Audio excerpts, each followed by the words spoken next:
and welcome to We Never Met, the podcast where I have interesting strangers on every single week. If you want to introduce yourself, because I know how your last name is spelled, but I don't want to missay it. So it's okay. You can go for it. Laura Weiler, and I am, and I'm an artist currently working in analog collage, living just outside of Portland, Oregon. Yeah, because the E and the I was like confused. I'm like, this could go a couple different ways. You know? Yeah. My maiden name was so much easier. It was Bays. So that was like easy. And Weiler, my husband was like, you're going to go to the end of the alphabet now.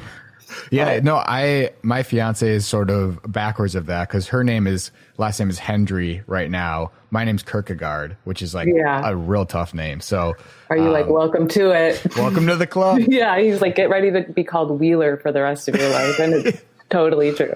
That's what I was going to go for, actually. I was going to go for Wheeler. So it's okay. I didn't. Yeah. Talking about that and your art, is that something you do? Is this a full-time thing for you now? It is kind of turning into be one. I started it as a hobby in late May of 2019. I've always been creative. I've always made art, but for the past 7 or so years since I became a parent, it definitely shifted to more like of a crafting kind of situation because they were like crafts that I could take out and put away pretty easily, but I hadn't found like a method or work or a medium since having our daughter that really kind of fit into the energy and time constraints of being a mom and a wife and like the branch manager of our house and working and volunteering. But so it was in May that I was at a thrift store and I found a stack of really affordable Life magazines. And usually like old Life magazines, sometimes people price them for like $5. And I was like, well, if I'm going to rip this up, I don't want to spend $5 on it. But they were for $1. And I was like, well,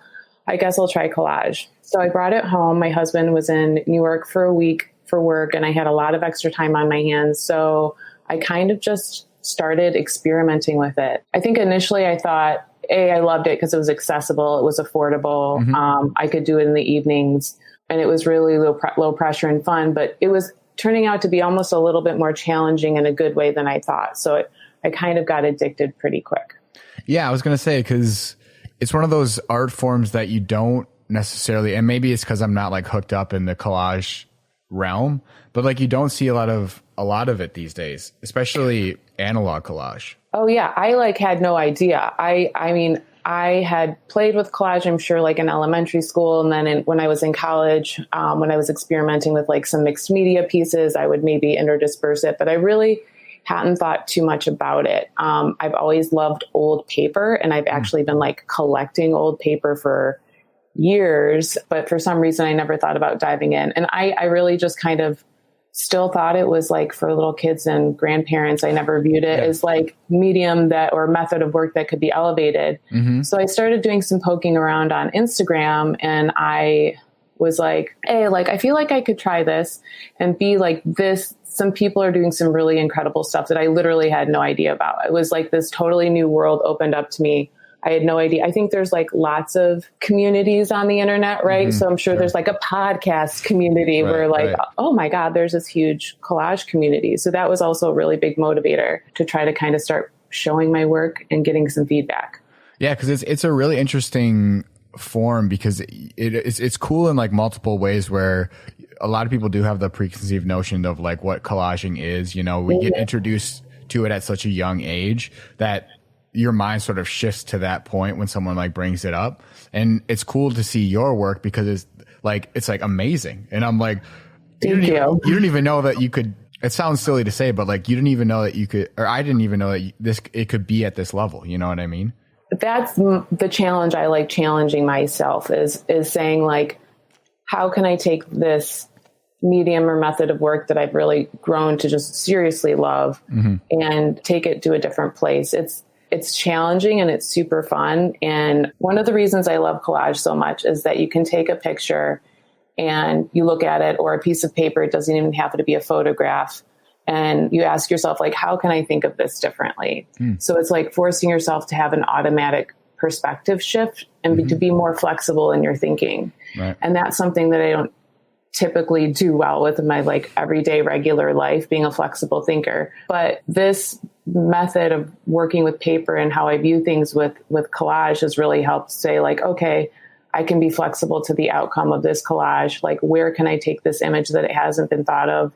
How can I think of this differently? Me personally, I suffer with an anxiety disorder, and I have a similar problem or issue that I'm like trying to really work through, where I also see I don't have my mind is not very flexible, because if it was, I feel like my anxiety would be a lot better. But it basically programs like outcomes of like different things, and it's like, this is how it's going to be if this is happening. And so, no, that's really interesting, because I'm trying to also be better about that as well. Flexible. Yeah. And I think it's especially with an analog collage, just the nature of when you're building a collage. So at least for me, initially when I started, and my process has kind of evolved, but when I was starting it, because it was also a way, and that's super common, Sam, for a lot of collagists to have anxiety challenges. I do. I have generalized anxiety. I catastrophize things if things don't turn out the way I think that they are. You know, I'm getting better, but just like you, it's definitely a process. Right. And what I loved about collage was that it almost immediately was like a therapy for that. So if you're say you're opening a magazine and you're like, it's like the same, I'm going to gut mags. So I'm going to pull pages that resonate with me.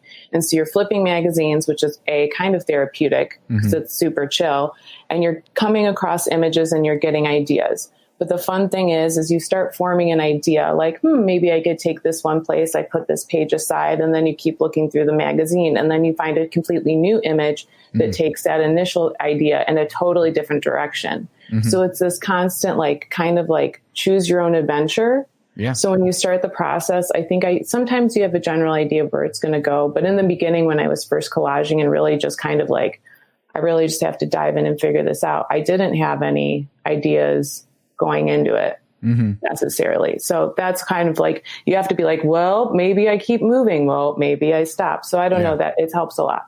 Yeah, because I was going to ask, when you, knowing that sort of, that it helps you in that way, when you first started doing it, was it really frustrating for you, or was it immediately therapeutic? Because I would feel like if it sort of helps you work through maybe not so like black and white thinking of certain things, when you first started doing it with sort of an anxiety disorder, where you're like, well, that can't go together, or like, you know what I mean? I think it was like, that's a good question. Let me think of a good way to answer that. It was like a double-edged sword. So it was immediately therapeutic because and I hope that I pronounce this right. It's this method of like how children learn. It's called schemas. So like you do these repetitive behaviors that are just like therapeutic. They help you learn and form ideas. So it's like ripping, tearing, cutting. So like there's that immediate tactile therapy of like physically working with something, and like the feel of paper is kind of nice. So that immediately felt therapeutic. It felt therapeutic to look through magazines and to start thinking about things differently. What didn't feel therapeutic was that what I was working through was just called the beginner's gap, where this kind of like tried and true thing, I think Ira Glass said it, where it's like your skill level doesn't meet your taste level yet. Oh, sure. And so most people, like, I wish I had a more like lyrical way, but that really pissed me off. I was like,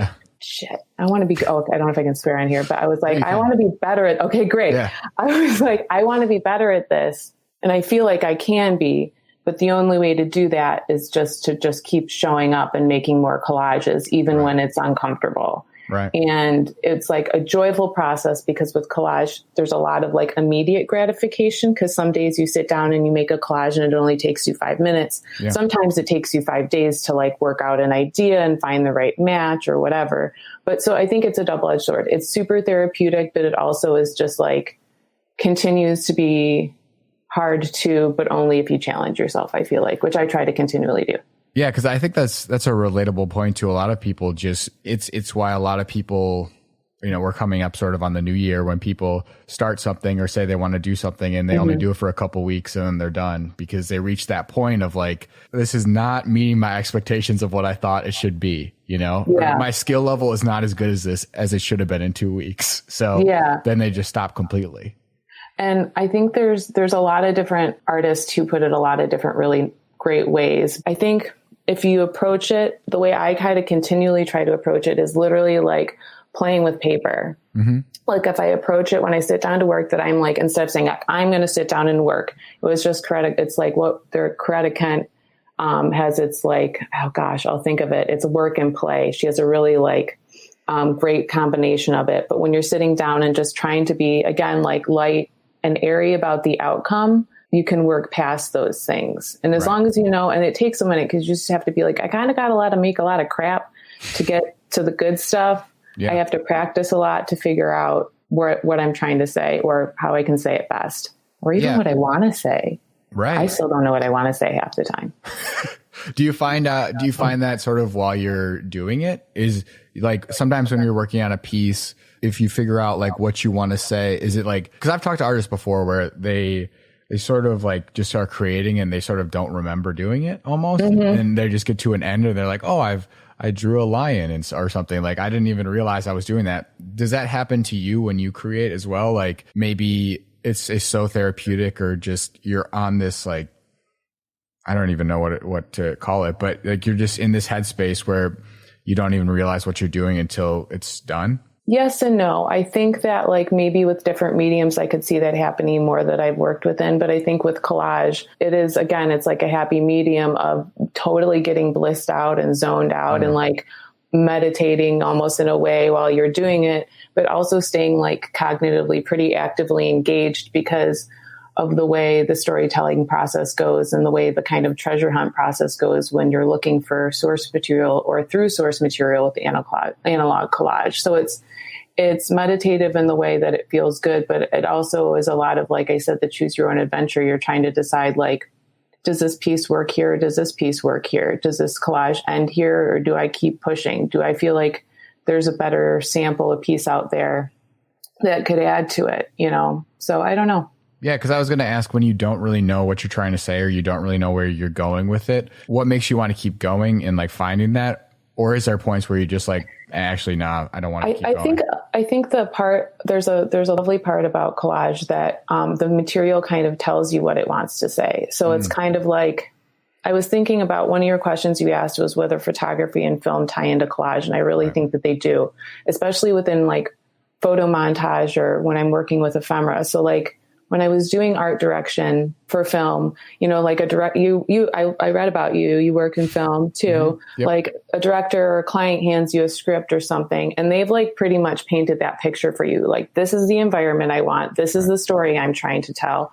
And then it's your job to go, okay, I'm going to make that environment. And I feel like in a lot of ways, I'm getting that same information from a photograph or some source material, where they're already giving me a little bit of information and that already informs my story of what I am trying to say in a little bit of a way.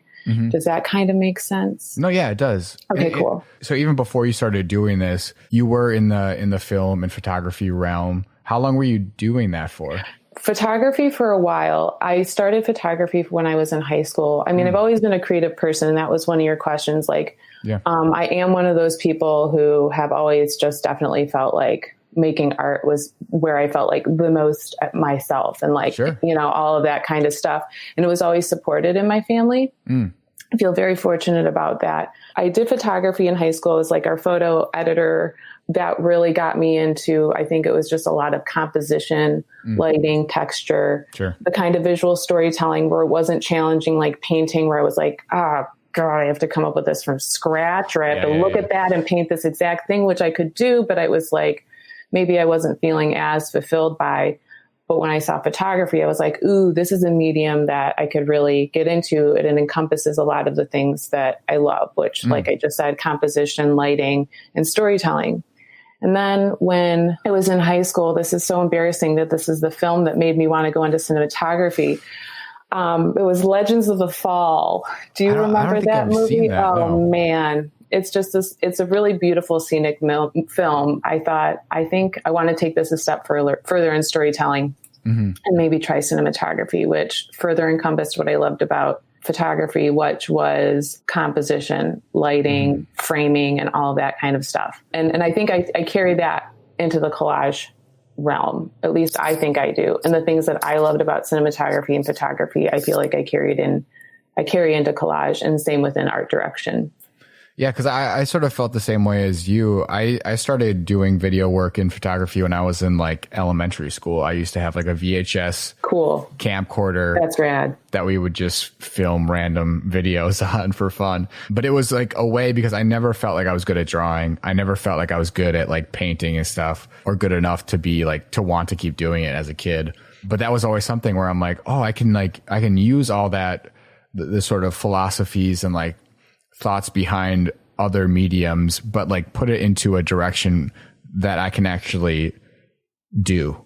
You know what I mean? And it feels creatively fulfilling. And I think that is a lot of like the misconception about art in general is like, if you can't do a realistic sketch or a realistic painting, you're not an artist or you're not artistic. But there's so many other ways to be artistic outside of like, you know, realistic illustration, which is super challenging. And, you know, and I enjoy diving into it here and there, but I don't have the gusto to work past to where I need to be in illustration.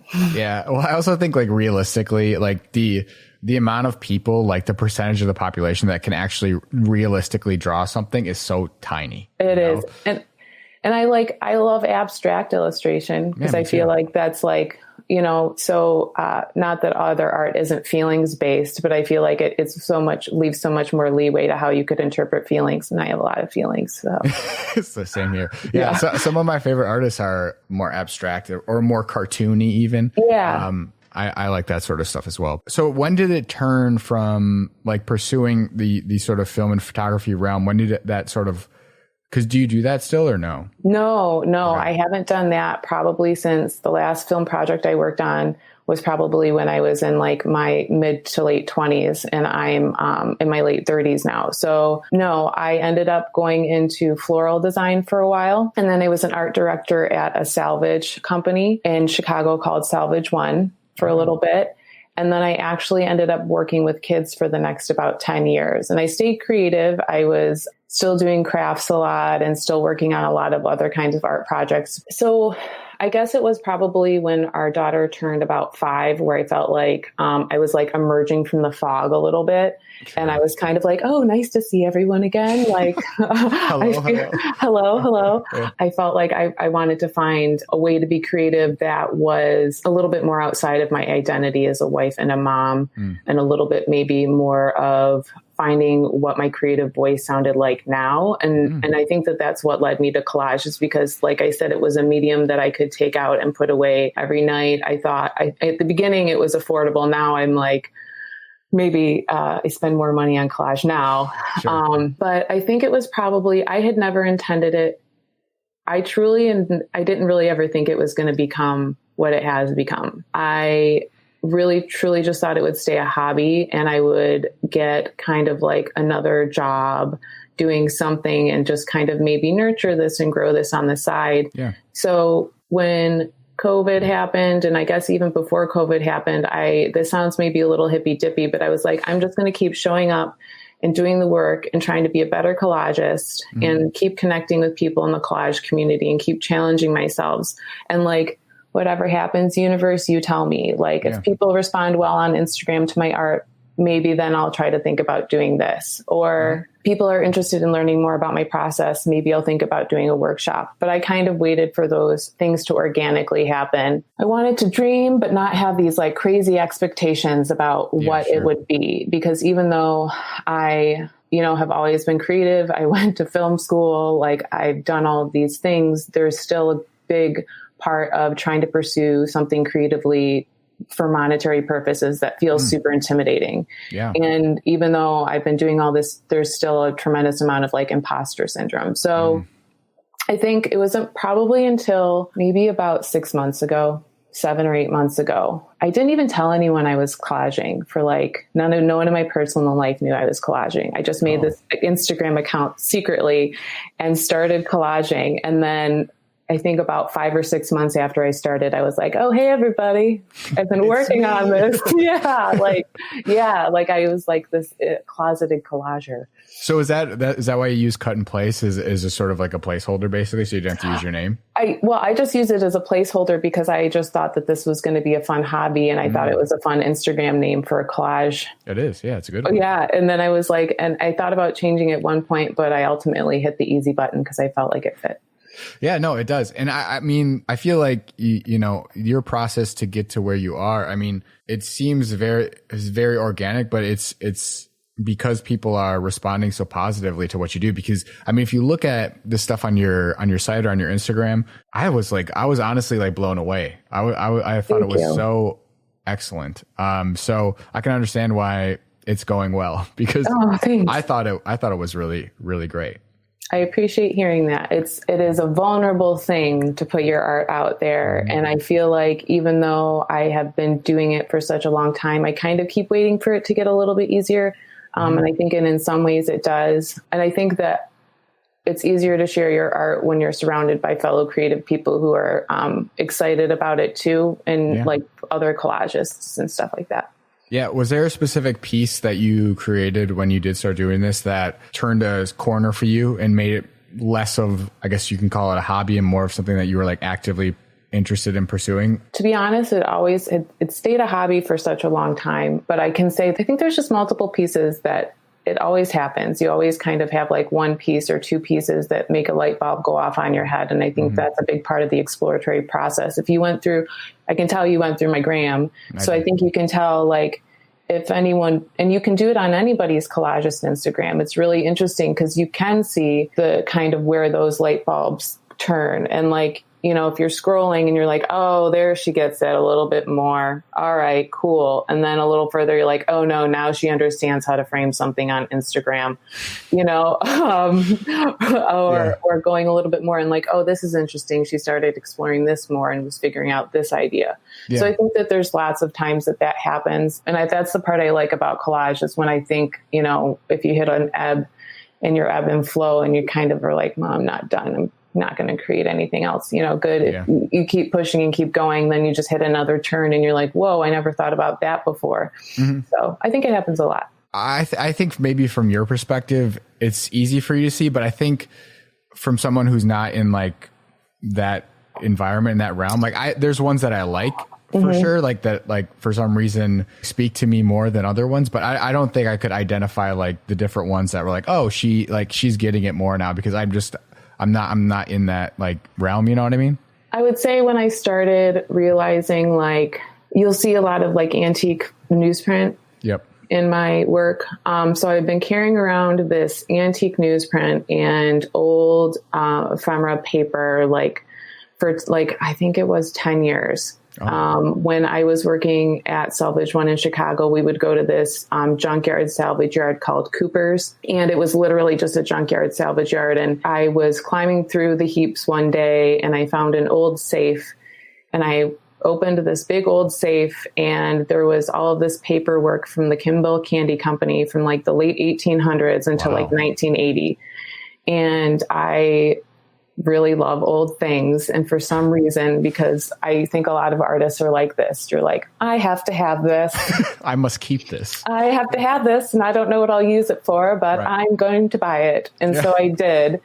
And then it lived in totes for like 10 years, and it traveled with us across the country. And then when I started doing collage, I think I avoided using it for a little while because it felt pretty precious to me. But I think that when I started experimenting more with that a few things started to click. And then I think that I can't think of any specific pieces off the top of my head, but I would say when I had more of the perspective shift, where I was going from like, how can I see this differently? And almost looking at objects and saying, what else could this be? Like, this apple could be a moon. Who says that an apple can't be a moon? Or you know, and that was a result of doing that, like kind of almost daily exercise, perspective shift, flexible thinking kind of thing.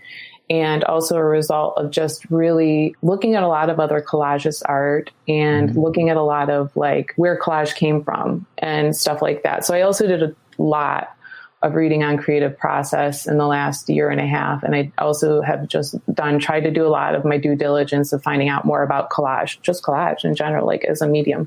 Yeah. Cause I was going to ask, like, do you still have like those papers, like, or have you used a bunch of them? Oh, I still have so many. I have a lot of them. You can never run out. I did. I got rid of some when we moved here from Chicago because I was like having to downscale my art supplies and they didn't all make the cut, but the majority of it did. So yeah, no, I still have everything is, I don't have a studio. So all of my source material is in totes in this like little tiny Harry Potter staircase, under our stairs. We call it the collage closet. Yeah. It smells like mothballs and old paper. Yeah. The best smell ever. Yeah. Cause I was going to ask about source materials and like using different, like when you're creating a collage and sort of like flipping through things and like trying to figure out where you want to go with a piece, are there ever like specific pieces where you have to stop because like you can't find anything that you want, or like is that a problem? It's not a problem. It just means that you put it into, here's my collage cart right here. It just put it into a binder, like a 3-ring binder. And then I just say like, okay, this is a work in progress. And I know that that's like, on deck, so to speak. And then I can come back to it later. So sometimes it'll be like, a month later, it'll be, here's that piece. Yeah. Do you know what you're looking for, like, or what's missing? Or sometimes it's just sometimes you can have an idea on it. And then other times I think it's kind of like, you have to be a little bit more, and like, for somebody who could potentially be a rigid thinker, that's where it forces you to be flexible, is you have to be like, I need to be open to what could work in this space. Right. And then, that makes a lot of sense. So when you're putting them together then, and this sort of relates to like, having a more open perspective, I guess, on things, like what inspires you? I know we talked about your love of older print work and things like that, but like what inspires you to like create, or like gives you ideas for new pieces outside of like just looking at other people's stuff and collages and things like that? I think that the search for source material is inspiring to me. And I think that is what I've been thinking about a lot more lately. A lot of, or at least me, myself, like the source material that I began learning with and working with was old National Geographics and Life magazines and like the Life book series. And I think that those are all super inspiring, but also what I've been trying to do is like find other ways to find new source material that I could draw new inspiration from. So like one of the things I did recently, I don't know if you're familiar with Nextdoor. It's like Craigslist, but for your neighborhood. Okay, sure. I was like, I bet you there are some folks out there who might have some old slides or photographs in their basement that they don't want from the 60s or 70s. So why don't I just ask? Yeah. And so I did, and people got back to me. So I was able to get this really nice older gentleman named Fred, gave me access to all of his hiking photos from the 70s. Wow. And there was some cool stuff in there. And so I think that like that, and only recently have I started sourcing things digitally online and printing them out to work with them. So I think like I draw a lot of inspiration from the act of sourcing out material too. That is a part of the process that I love, which was also a part of the process that I loved about art direction, is because if somebody says, I need this Formica table set, and you're like, okay, you got to go find a Formica table set. Or like in photography, where if you're doing something and you have to hike to a location to get that, like it's part of the journey. That I find inspiring, like literally and figuratively. Is Fred going to be in a lot of your collages moving forward? Were they pictures of him or pictures? No, it's just his family, and he took like his buddies in the 70s. They were hiking in Oregon. I was trying to find people's work that emulated what I was seeing in the source material that I liked, like National Geographic or something that, but trying to find like photographers that I knew in my community, or I mean, even wherever, if they have any work that they'd be willing to say, here, yeah, cool, make some art out of this. So I don't know. It's been a fun way to think about finding new source material outside of maybe what I typically would be doing in the past. When you're like creating a collage, is it tougher or does it make sense to use like different finishes, I guess? Because like if you look at like a Polaroid or something, it's like it has a glossy finish, but if you get like something from a magazine, it's much more flat, and you know what I mean? So is that like a thought process that goes into it when you're creating, or does it make it look less cohesive because like, there's all these different things? It's actually a really good question. It's something that I think about, and it's also, I think something a lot of other collages think about is the finish of the paper. And then I think when you work with different source material for a long enough time, or not even, you can just physically feel it. Like Life magazines are really brittle. They have a matte finish. Early Nat Geos from like the 20s through the 40s, 50s, and up until about the 60s all have a matte finish. Right. Like the 20s through the 40s, National Geographics, their paper is super heavy and it rips really great. Like that's like my favorite. Those are delicious rips. But when you get to the 60s, the rips change because the paper changed. And when you get to the 70s, they started using gloss. So then you're like, then you get paper smudges. Like, oh, if I overhandled this, it's going to have a ton of finger marks on it. Right. And then so on and so forth. And then if you work in the, any Nat Geos from the aughts, they're really glossy, like super high gloss. So yeah. And then, old photographs are super shiny and glossy. Different kinds of like when I'm printing on, if I'm sourcing digitally and printing onto paper, like even paying attention to the matte finish or the paper stock on that. Cause I do a lot of ripping and how does that paper rip? So yeah, it totally impacts, I think, aesthetic. And then I think it's also a lot about preference. Like the antique paper I work with, some of it's 100 years old. And that's like, really got to be careful. Yeah. Bring out the gloves and the tweezers. Yeah, it is. I do. I was collaging because I was nervous before we called and I have tweezers in my bag. It's like almost like an archeologist sort of going. Yeah, it is. I think, a lot of analog collages have a good spread of tools that they really enjoy and use, but I definitely have tweezers in my arsenal. Yeah.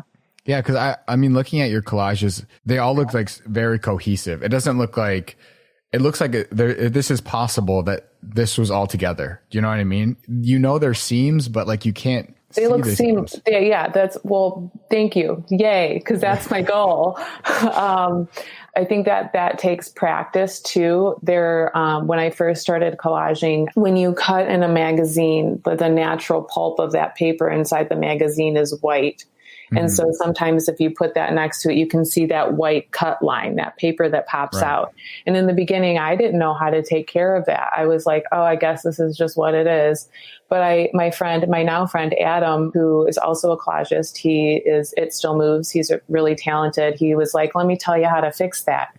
Just take a little bit of a macro pen and color in the tiny edge, or with a nice dusty pencil to cover that white spot, and you put it on and it looks seamless. And it's just like, so it's just experimenting and asking other people like techniques on how that they've helped things look more seamless or not. Sometimes you don't want them to look seamless, but yeah. Yeah. Cause that's the question I sort of had with the different mediums is like to make it look seamless with different like matte finishes and stuff has to be really hard. Yeah. And I don't, and I think that a lot of how you would do that would come down to how you're ultimately capturing the collage when you try to post it, like how do you take that picture and get rid of that? If you're having like an 80s cut that's super high gloss next to like a 50s cut that's not, then how do you work the lighting on that to capture it? Or if you scan it, because some people scan their work or shoot their work. You've done some collaborative pieces, right? Like collages with other people? Not entirely, but I think I know what you're talking about, which would be the one source challenges. Yes. That I've done with other people. Sure. That is super fun and super awesome. So one of the other things that I love about collage is the collage community. And everybody's so friendly, and we're all just like so excited about paper and pictures. But one thing we do to stay kind of connected is do one source challenges. So if I have mostly they're National Geographics. If I have I have a 1962 September issue of National Geographic. Does anybody want to do this issue this week? So I might put out a thing on my Instagram stories, and then there might be like a collagist in Russia, maybe somebody in the Netherlands, maybe a couple people in the States, somebody in Canada, or maybe just like one or two people who also have that issue. And then for a week, we just make collages out of that one issue of National Geographic. So it's super cool to see what your fellow collage buds are making with the exact same source material. It's like, how are they going to think of this differently than I'm thinking of it? What will they see that I don't see? Yeah. And then there's also like, I think it's a friendly competition because it really is. You're not competing with each other. You're competing with the magazine and yourself, and you're showing each other what you made. But it's just like any kind of like thing. You're just like, damn, that was really good. How did I not think of that? Yeah, exactly. Yeah, exactly. Yeah. Sort of on the same route though, you've also done like theme challenges that you've done for collages, and talking about like, I guess, the constraints and stuff like that, and collage being sort of freeing and allowing you to sort of do what you want. Is it harder to do it under like specific themes or easier? I like it. Yeah. I like it. I think it helps with the flexible thinking, but it also helps a lot with focusing. And I think the group challenges is something called Glue Together, and it is run by 2 collagists. They started the page where they have a theme every week, and then collagists from all over the world, we just kind of like, if you want to do that theme that week, you work on it, and then they put it on their gallery page. So I love it because it forces me to focus a little bit, but also leaves a lot of leeway. And then you're also, again, collaging with people all around the world, doing the kind, it's like collaging together while apart, which feels very 2020. But yeah, I like it. I think initially I thought that it would feel constraining, but I think I like having those boundaries. I mean, people like boundaries, whether they like it or not, but it's kind of it hones you in and forces you to look for things maybe you wouldn't necessarily look for. Yeah, because I was going to ask, is there specific things that you learned about your process from being more constrained into a theme rather than just being able to do anything, basically? I think so. And in a way, like there was this part in a book I read, and it was about Henry Matisse and how he couldn't, I forget what happened, but it was like towards the end of his art career, and he was constrained by being able to only be in his bed. And that's when he actually started doing a lot of his collage work. So I just kind of try to start thinking about these constraints or these boundaries as they're really great opportunities for me to explore different ways of working that I couldn't. If they took away Nat Geos and I could never work with them again, what would I start collaging with? But not feeling like that was a daunting thing and a constraining thing, but in a way that was almost like freeing me up to think about so many other opportunities or ways that I had never maybe thought about thinking of the collage before or paper. Right. It allowed you to be a little bit more flexible in thinking about your process. Possibilities, right? So it's like, because you're just like, well, if I'm a rigid thinker and I can't do these things, X, Y, and Z, then it's forcing me to be more creative and finding other ways to work. And then you have to kind of have, I would say, the continued tenacity to be like, I can do this. Right. Yeah. No, it's a tough thing sometimes for people, for sure. So I also wanted to ask, where can people find like your work, and where can people connect with you and like see all your collages? Because I think they're seriously really awesome. So people need to find them.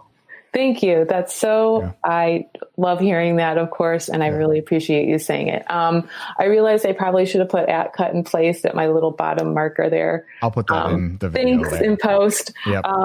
Great. For now, you can find all my work on Instagram for now. I do have some on my website, but this really is just kind of the beginning for me. I have only just recently started doing some commissions and gotten some pretty big projects coming up. But for now, I'd say definitely just keep checking out my Instagram. Watch me as I figure out. I don't know. As I navigate the collage. Yeah, I haven't worked kind of professionally in the artistic world in about 10 years. So I'm kind of wiggling my way back into it. Yeah. And so, I would say Instagram would probably be the best place. Yeah. And that's cut and placed, right? Cut and placed, cut and placed. Like you're cutting something and you're placing it. There you go. How early did you get that Instagram name? Because I feel like it's a really good one. Oh, thanks. It was literally May of 2019. I feel like someone would have had it by that point. I really thought I had so many interesting Instagram. That's like, social media is so funny, but it was just the one I landed on, and I kind of thought it was just fine for them, but I've really grown to love it. Yeah. It's great. And it's really easy to remember. So it's perfect. Yeah. Awesome. Good. Yeah. Well, thank you so much for coming on. Go check out your work, or everyone should go check out your work. And thank you. I appreciate you taking the time. And thanks for chatting, Sam. You keep up the good work too.